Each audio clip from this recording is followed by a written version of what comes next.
So good morning, everybody. We are on skill number 7, Go Pro. Who can say the first 6 skills? Probably shouldn't record this part. Anybody want to guess what's the first thing we do starting a business? First thing.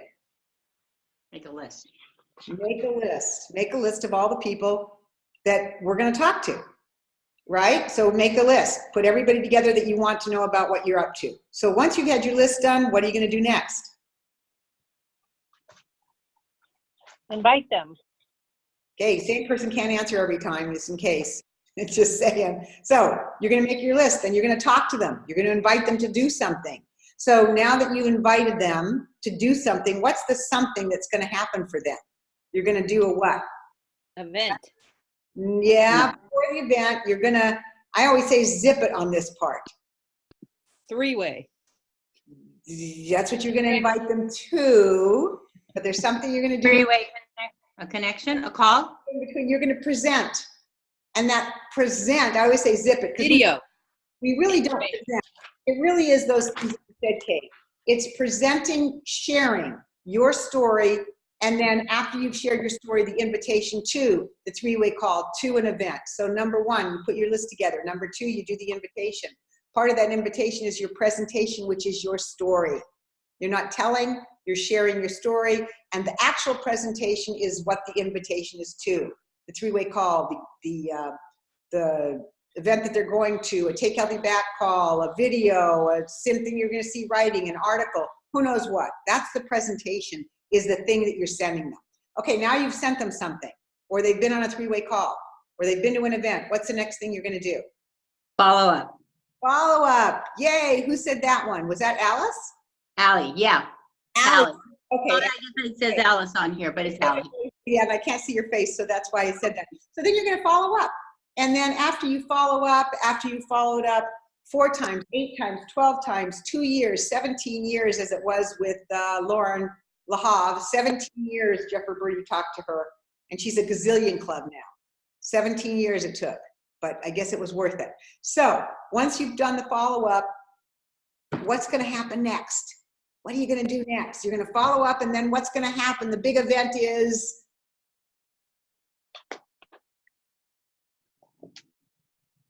A big event. The big event.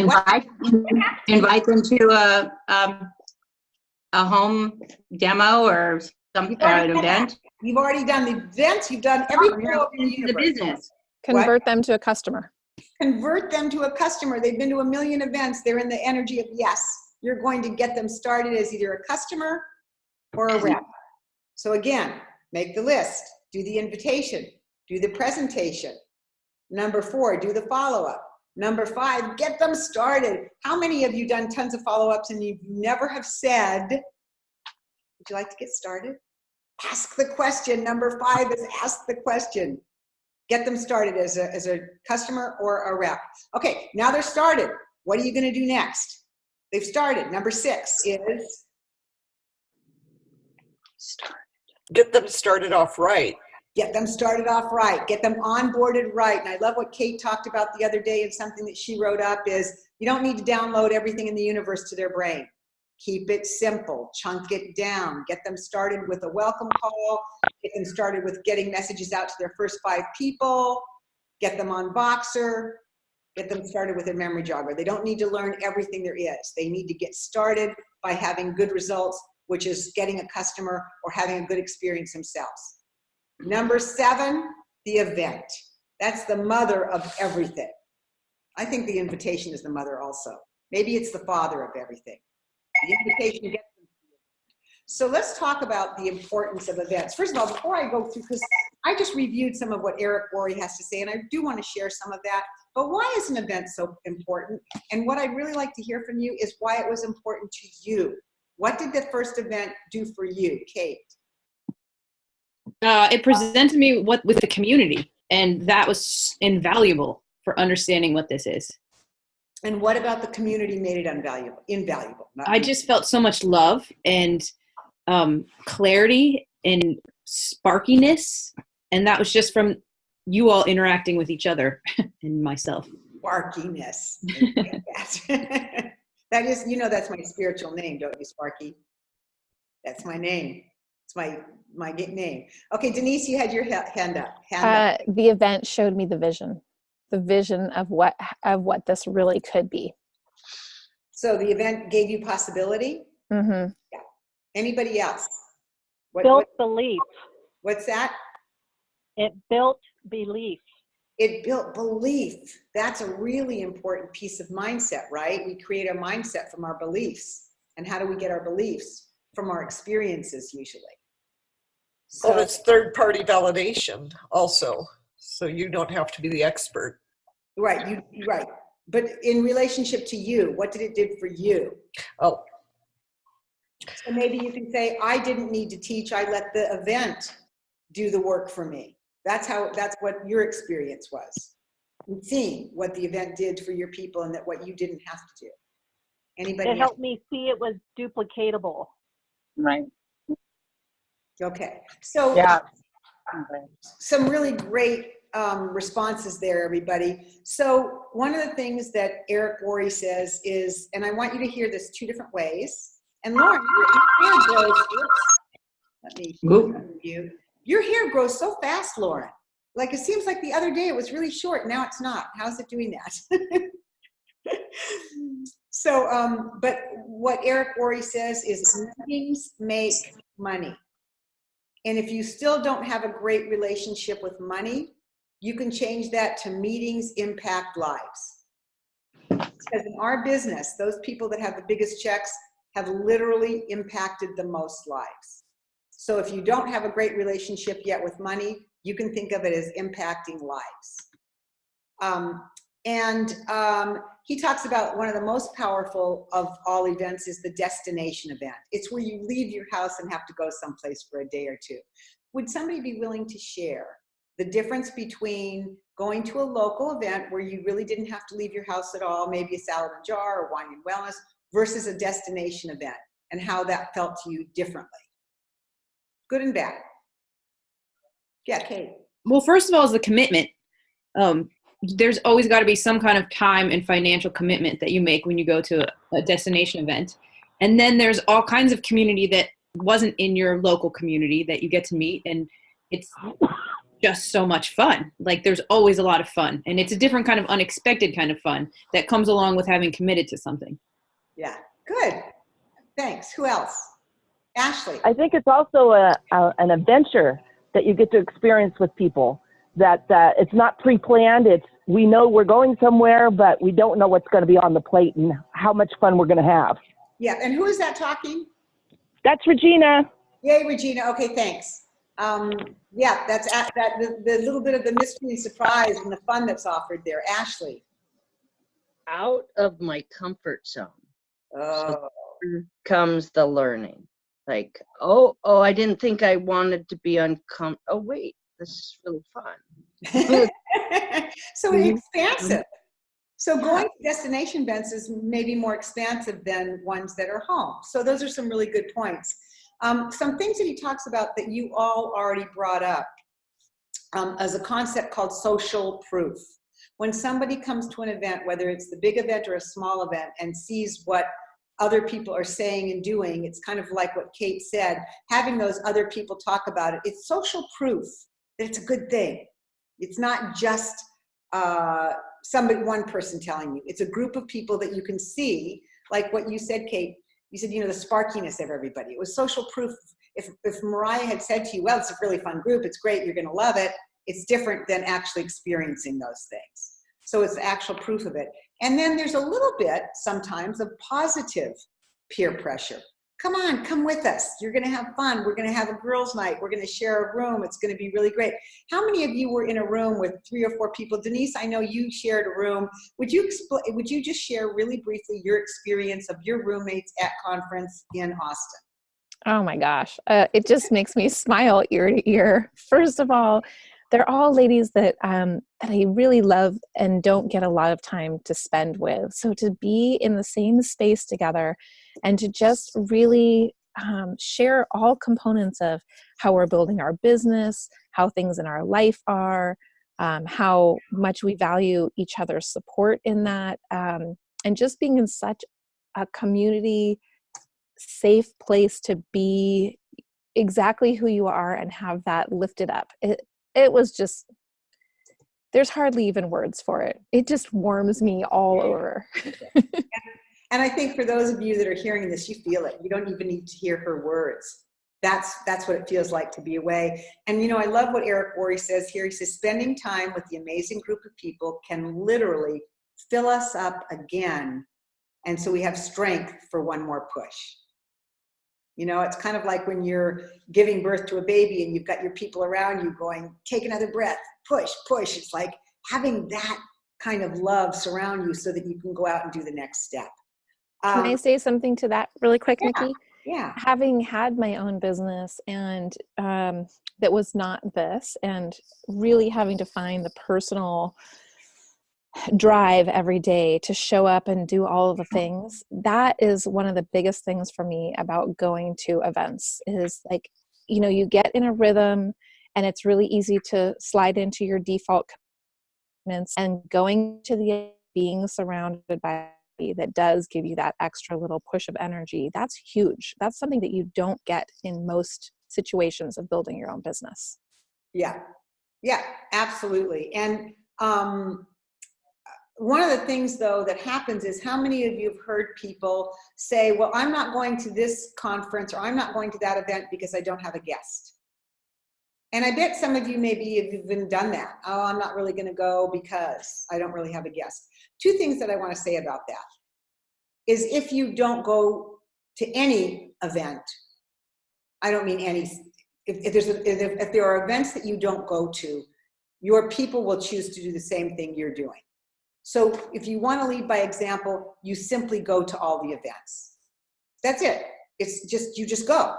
And whether you have a guest or not. And what's the benefit to you to go to an event when you don't have a guest? Because as we know, the biggest event, the biggest gift that you can give yourself is to bring somebody to the event. That's going to have the most effect on your team and you. But what's the gift that you give yourself even if you don't have a guest there? It helps to inspire you and, you know, kind of reaffirm your love or what it is that you like about that. And it gives you the opportunity to follow up with people and say, oh my goodness, I sure wish you could have come to that. So it kind of allows a further conversation. And it gives you the energy that you need to have that further conversation. Denise. It also gives you the opportunity to get to be the teacher, because you don't have somebody there that you're having to hand that over to. You get to contribute that part, which is super important and fun. What a great way to look at it. It allows me to contribute to my people that would not have gotten that benefit if I hadn't gone. Wow. And Kate. Oh, I thought you had your hand up, Kate. Sorry, I think you were just waving or doing something. But I do see Bonnie. She made a great comment. It's contagious enthusiasm. That's what that does. And Bonnie, you weren't at conference, but listening to Denise, how did that make you feel, listening to her talk about her roommates and the actual event? Hang on, I'll unmute you. Just, there you go. It just makes me feel happy and grateful that people really have something valuable, meaningful, and worthwhile, not only to share with others, but to just enjoy for themselves. You can receive the, you know, what's the word for, it's just good vibes. It is good vibes, and you get to bring them back. Thanks. And the purpose is so meaningful. Yeah. So here's something that Eric Worre says, and that is that this is an interesting one. He says about half the people that go to those large events, so if there's 1,000 people in the room, the next year at that same event, 500 won't be showing up. What's your thought about that, and how do you feel about that in reference to yourself?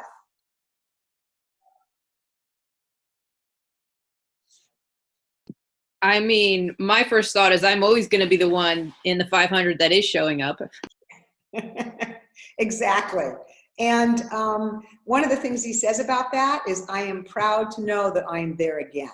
Like, acknowledge yourself. And that's exactly where you started from. I know I'm always going to be one to show up. Pretty amazing. Yeah, Nora. I look at events as an opportunity for personal growth. You learn, you meet new people, you get inspired. It's just a great way to grow as a person. And Nora, I hope I'm not putting you on the spot, but you've kind of rechecked back in again in the last couple months. You kind of took a little hiatus, whatever that is. It's all good. That's the beauty of what we do. And you've rechecked in again, and you're staying a little bit more connected. Would you be open to sharing with that? Because this is an event that we're on right now. So would you be in connection to that question, that you've rechecked in again and you're staying more connected? What has that done for you this time around? I'm just excited to learn more, to grow as a person, to just connect with other people in the business, because it's just it's a positive. It just is always a positive experience. It seems like, to get on the calls, to attend events. It's just a positive experience, I guess. Does it feel like a reminder of something that you had forgotten about, or because you did step away a little bit and now you're back. And so what do you think might be different this time than last time in terms of checking out a little bit? And by the way, everybody, Nora was in Austin.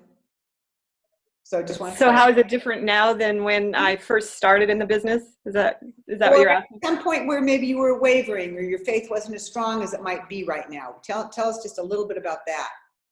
I think probably the greatest lessons that I've learned are from other people in the business. And you meet people and you realize that we're all kind of the same. Everybody has lives. Everybody has setbacks or, things that happen in life. And it's just talking to people about their own experiences and their stories is kind of a motivational thing for me. I just get inspired talking to people in the business. People who, they have personal struggles and they just get right back into the flow and they just carry on. It's just kind of a cool thing. Okay, thank you. Great. We're gonna do one more.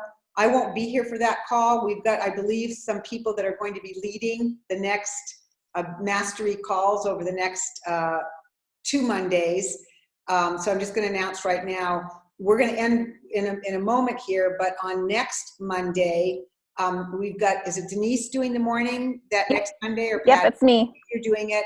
And then that evening, the first Monday of the month, is again Lisa Blaisdell, Heat NMD, going over some major important skills in terms of qualifying and customer care. She does that on the first call of every Monday. And then so next Monday, we're going to talk about inviting to events. So who's ever leading that next Monday, it's you, Denise. We're going to do one more week on call number 7, which is inviting and making sure that we have all the different ways to invite, and then talk about follow-up. If they don't show up, what happens next? And then the following Monday after that, we'll probably go back to skill number 1. So I know, Carrie, that's going to be important for you to get that message out, because people will be a little bit confused, so I won't be here. Last things I just want to talk about before because you really, if events are this important, it's that important for us to learn how to promote and how important it is to invite. So there's 2 things coming up for events: promoting, which is different than inviting. And that's what you'll be talking about next week. So promoters make the event a priority in the group. They are relentless with their message. Can't believe how great this event is going to be. So-and-so is going to be the speaker, whatever it is. And then, of course, inviting. 2 different things. Promoting is flashing it on your Facebook. I'm going to Austin in 3 weeks. Anybody know somebody there?